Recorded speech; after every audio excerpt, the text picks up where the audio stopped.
it's working. They're protesting in front of the White House weekly, daily. It's hard not to feel it when you walk outside and you're going to see people going on a hunger strike. At least for the people that are inside that have to make these policies, they feel it every day.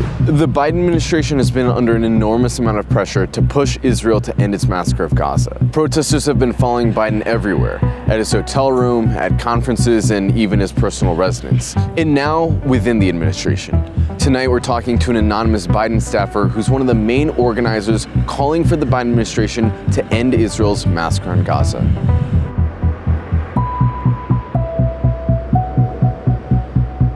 I think a lot of colleagues are disgusted and appalled. There's so many, you could go through the adjectives and like the thesaurus of disgusted, and that could describe so many people within the administration. Personally, for me, I would describe it as a genocide. I think that's the only solace that a lot of us feel, is that, you know, there is a growing dissent within the administration of people that are no longer feeling comfortable. That's why people are willing to go and do these public, letters and talking to the press and doing as much as we can, because there are numbers there of people not being okay with what's going on. Are there people in the administration who are starting to see the Biden administration's support for Israel as untenable? There's a real internal kind of battle that is having to be played, that, they're very aware that their own staff, there are people, we have now 650 plus signers on our letter. There are letters from other agencies, dissent memos and dissent cables. Political appointees and civil servants serve two different purposes, but as a political appointee, you basically serve at the pleasure of the president. You are there to uphold the president's agenda, and it's like an unsaid rule of you're not gonna dissent externally. And when that is brought upon, it's very much just some places where people no longer feel comfortable even working for this president.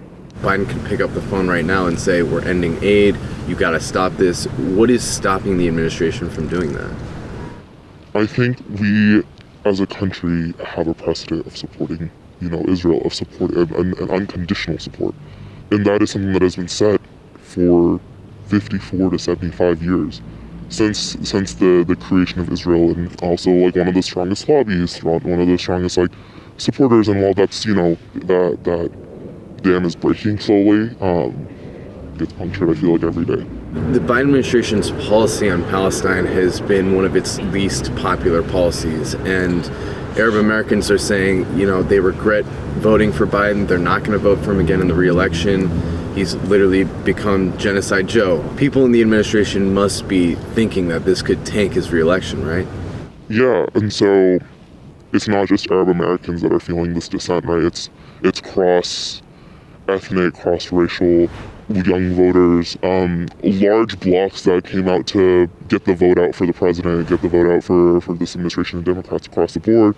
Yeah, there's a lot of dissent, and honestly, the president is having conversations with, Jewish and Muslim, Arab and Israeli and Palestinian staffers, hearing the dissent internally, trying to dispel that, trying to ease some nerves, but I don't think that's working.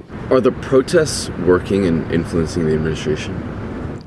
I think it's hard to not feel every day. I mean, they're protesting in front of the State Department, they're protesting in front of the White House weekly, daily, in front of the DNC, in front of different offices and across the city.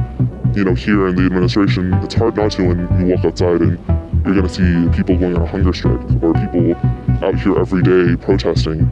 It's working, at least for the people that are inside that have to make these policies. They feel it every day, and we hope that you continue to do so, because slowly but surely we're chipping away to hopefully call for a ceasefire.